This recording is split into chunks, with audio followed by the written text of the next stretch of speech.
లోక సంబంధమైన ఆశీర్వాదం, శరీర సంబంధమైన ఆశీర్వాదం నీవు శరీరంతో ఉన్నంత వరకు మాత్రమే ఉంటుంది.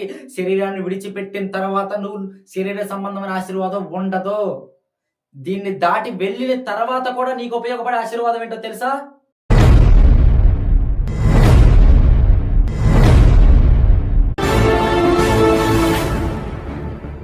మన ప్రభును మన రక్షకుడు యేసుక్రీస్తు వారి శ్రేష్టమైన మీ అందరికీ వందనాలు, ఆశీర్వాదం.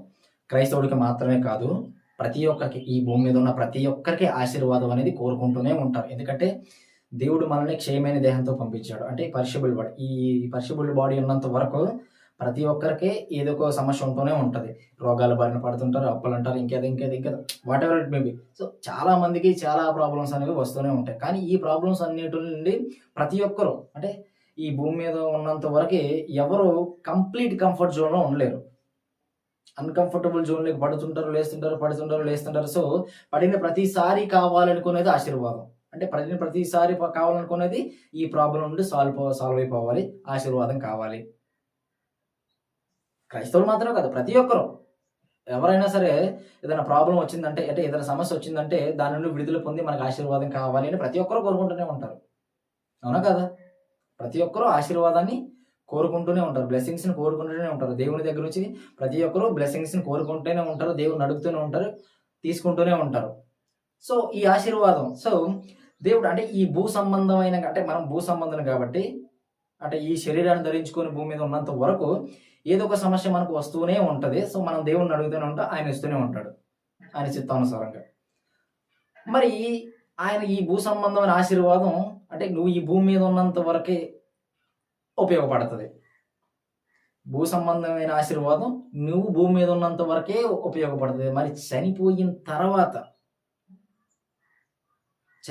తర్వాత కూడా ఉపయోగపడే ఆశీర్వాదం ఏది? భూమి మీద ఉన్నప్పుడు అనేక ఆశీర్వాదాలు పొందుకుంటూనే ఉంటాం. ప్రార్థన దేవుడు వింటాడు, ఆయన చిత్తానుసారంగా, ఆయన మహిమ కొరకు, ఆయన నామ ఘనత కొరకు ఆయన చేస్తూనే ఉంటాడు. కానీ చనిపోయిన తర్వాత కూడా పొందుకునే ఆశీర్వాదం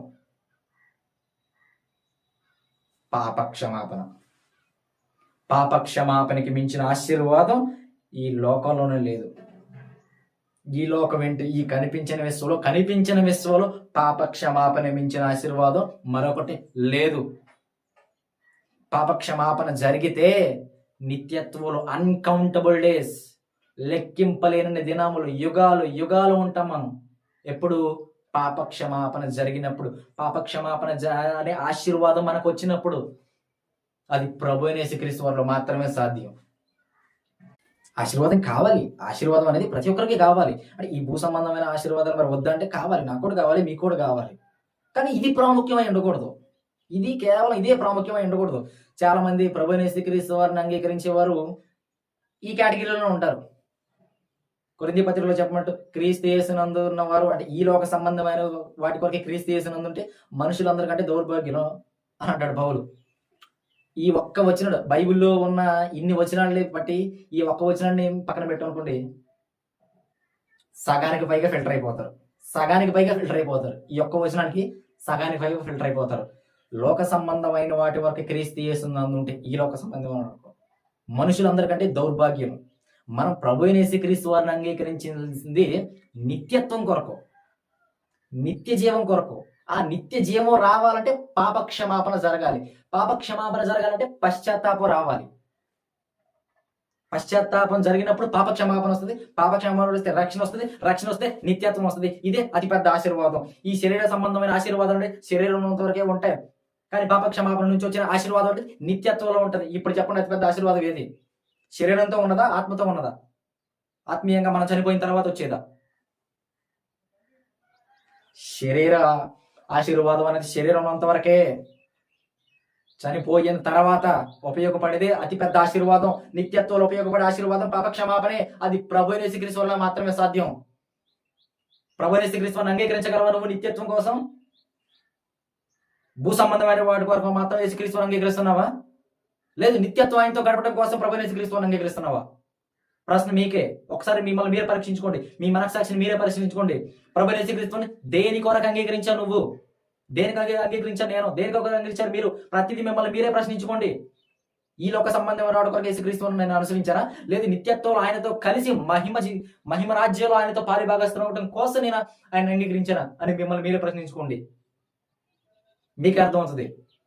లోక సంబంధమైన ఆశీర్వాదం నువ్వు ఈ లోకంలో ఉన్నంత వరకు మాత్రమే ఉంటది. ఆర్థిక పరంగా అయినా, కుటుంబ పరంగా అయినా, వ్యాపార పరంగా అయినా, ఇంకా వాట్ ఎవర్ మేబీ, అది ఏదైనా కావచ్చు. అది ఎప్పటి వరకు ఉంటుంది ఆశీర్వాదం? లోకం ఉన్నంత వరకే, అనగా నువ్వు ఈ లోకంలో ఉన్నంత వరకే. లోకం దాటిన తర్వాత ఉపయోగపడే ఆశీర్వాదమే పాపక్షమాపణ. ప్రభు యేసుక్రీస్తు వారే దానికి కర్త. పాపక్షమాపణ ఇచ్చేది ప్రభు యేసుక్రీస్తు వారు మాత్రమే. పాపక్షమాపణ జరిగితే ఈ ముల్లోకాల్లో ఎన్ని కనిపించని విశ్వాసం ఎన్ని ఉన్నా సరే దానికి మించిన ఆశీర్వాదం మరొకటి లేదు. ప్రభు యేసుక్రీస్తు వారి దగ్గరే అది సాధ్యం. స్వీకరించగలవు ప్రభు యేసుక్రీస్తు వారిని నిత్యత్వం కొరకు, ఆయనతో గడపడం కొరకు, నిత్యత్వంలో ప్రభు రాజ్యంలో ఆ పరిశుద్ధ సన్నిధిలోకి వెళ్ళడానికి నువ్వు సిద్ధమా? ఆ పరిశుద్ధ దేవుని నామాలుగా, ఆ పరిశుద్ధ దేవుని మహిమలోకి నువ్వు వెళ్ళడానికి, ఆయన రాజ్యంలో నువ్వు వెళ్ళడానికి, ఆయన రాజ్యంలో నువ్వు పాలుభాగస్తులు కానికి దానికి కావాలి పశ్చాత్తాపం. పశ్చాత్తాపం ఉంటే పాపక్షమాపణ జరుగుతుంది. పాపక్షమాపణ అయితే నువ్వు రక్షణ పొందుతావు. రక్షణ పొందితే నిత్యత్వంలో ఉంటావు. దీనికి మించిన ఆశీర్వాదం ఇంకేదన్నా ఉంది అంటే కింద కమెంట్లో తెలియజేయండి. ప్రభు యేసుక్రీస్తు వారి కృప మీ అందరికీ తోడైనగాక.